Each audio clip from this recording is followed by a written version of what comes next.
Roca Sharil L.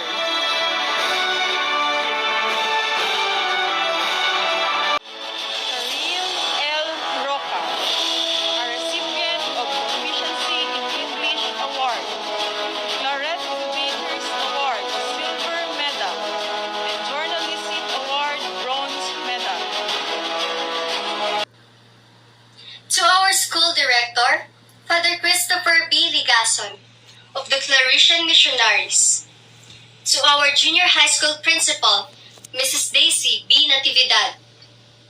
To our junior high school students moderator, Mr. Larry A. Victorio. And junior high school assistant, students moderator, Mrs. Jane L. Alejandro. To our school administrators, active faculty and staff. To our supportive parents and guardians. And to my fellow completers, good afternoon. Today marks the day where we could finally open new doors for self-improvement and to achieve our future endeavors.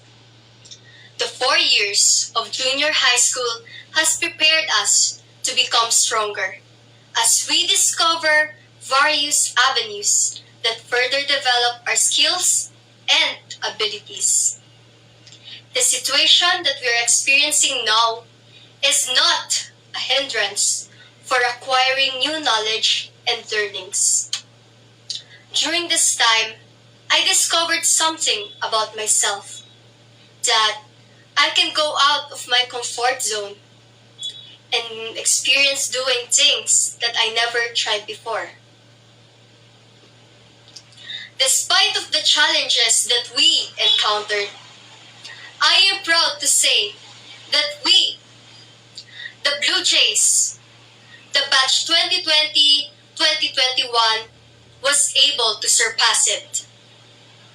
Our accomplishments are the manifestations of all the learnings and experiences gained during our 4 years of junior high school in this great institution, Claret School of Zamboanga City.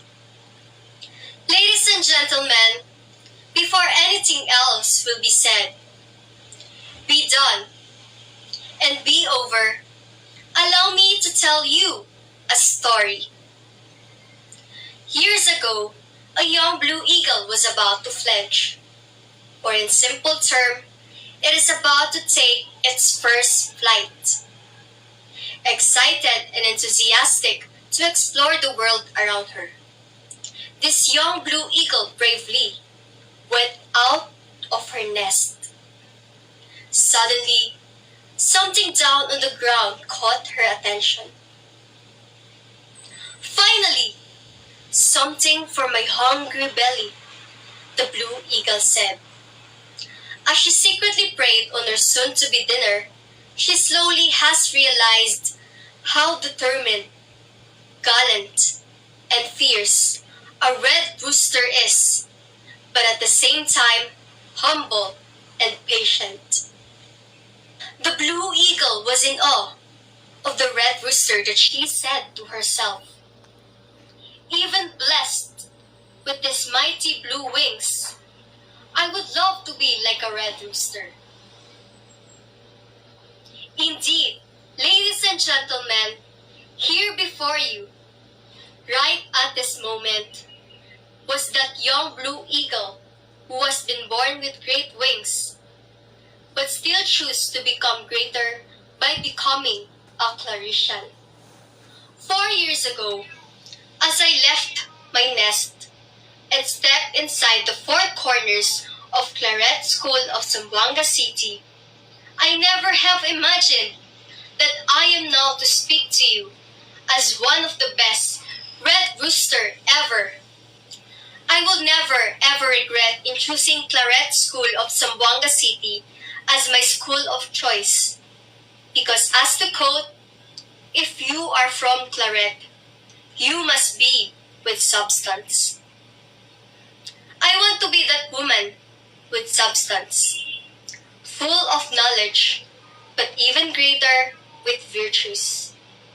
And I am proud to be a Claretian, and will always be a Claretian. Furthermore, I would like to commend our school director, our school principal, the student moderators, the teachers, and school staff, my dear schoolmates, classmates, relatives, and friends, and last but not the least, our dear loving parents for their undying support and guidance. In behalf of the batch 2020-2021, allow me to express our utmost gratitude and sincere appreciation for helping us shape our lives to become better individuals, and for teaching us on how not to simply fly over, but instead to walk on the challenging paths of life. For every time you held our hand and tapped our back, you are always there saying that we should stand and move forward whenever we stumble and fall. And lastly, I thank God for His love and guidance, for helping me stand where I am today. I dedicate the significant accomplishment to Him.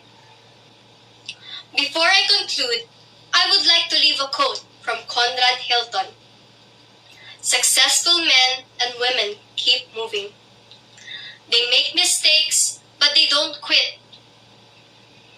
My dear batchmates, we still have a long way to go, so we should keep on moving forward by learning from our experiences and aim to become a better individual.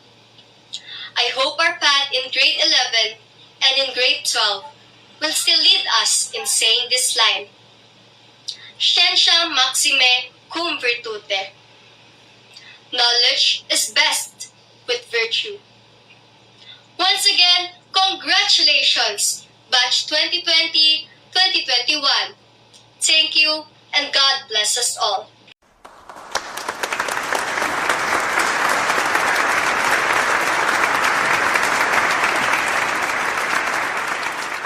Hi, IC! Congrats! Pagbati mo po ang pag-aaral mo para matuwa ang magulang mo, pati ang ninang mo, pati nakapaligid sa iyo. Congrats uli! Yeah. Hello, IC.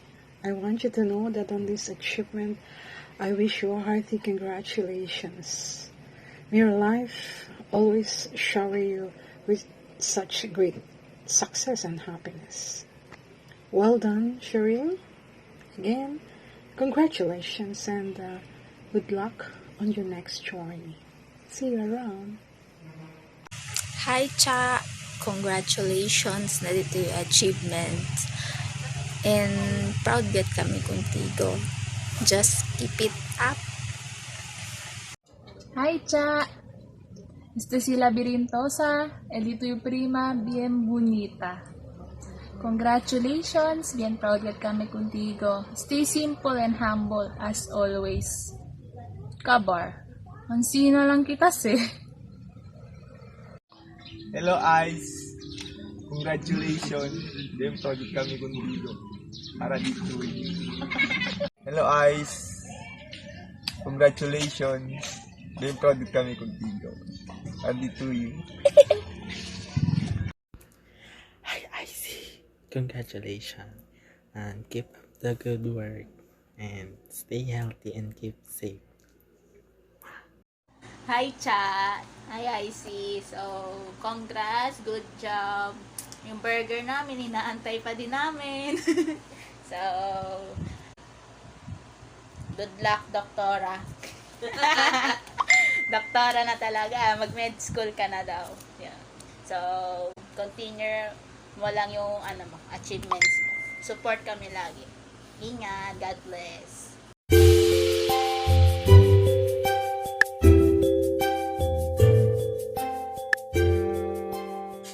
I see. Congratulations. I hope you can feel all the pride and happiness surrounding you as you head over medical school. Now, joke only. Kung ano man ang iyong gusto, kung ano man ang field na pipiliin mo in the near future, we are just here to we are just here to support you. Ayan. Nandito lang kami always. And I just want to let you know that we are so proud of you, of your achievements. Ganyan. Naniniwala ako, sabi ko sa iyo, kaya mo eh. Sabi mo hindi mo kaya, kaya mo. Diba? Kung gugustuhin, pwede. Kayang-kaya. Ngayon, I am excited to see what you will be in the near future. Malay mo, tatawagin kitang doktora. Pinipilit talaga. Malay mo sa susunod, ikaw na po ay si Doktora Roca. Or di kayo naman si attorney. Diba? Malay natin. Diba? So, yon, congratulations. We are so proud of you. I am so proud of you and will always be. Congratulations again. Congratulations, Ice. Bien proud kami di Papa contigo. And basta na may ko sa kabla pa. Basta congratulations and we love you. Congratulations, Ice. Keep up the good work. Don't forget to pray always. Ask for Lord's guidance. Don't ever change. Continue your interest in studying, in your studies. I hope that you will achieve more. I know this is just only the beginning of your success, but I'm very proud as a father. I received a call from Claret School this morning that you are one of the scholars that passed the requirements.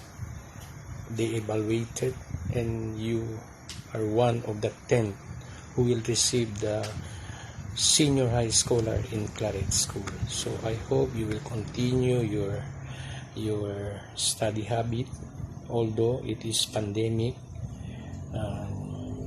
Congratulations again. More power. Good luck and God bless you always. Hello everyone. I dedicate my achievements to everyone who have supported me, from my family, friends, and mentors. Thank you for being part of my growth as a student and as a person. This accomplishment is dedicated for those who believed in what I can do. I'd also like to personally thank my father, mother, titos and titas, my cousins, for all the love and support. They know how much I doubted what I can do, because I'd always tell them that I might not meet their expectations. Honestly, I wasn't scared of failing. I was scared of disappointing those people who had high hopes for me. I didn't want to disappoint them, that's why I would always set my goals and try my best to accomplish it. I'm so thankful that I was able to achieve it. And the result, it's even greater than what I expected. And it's all thanks to those who have supported and guided me. I also dedicate this achievement to my grandmother in heaven, Lola Rosie. I know that even if she's no longer here, she still guides me wherever I go and whatever I do. And I also do know that she's proud of me. Lastly, allow me to thank everyone who have shown active support throughout my journey. to those who congratulated me, and the likes. My junior high school journey has finally ended, but I am opening a new door for another journey with new challenges and goals. Thank you so much.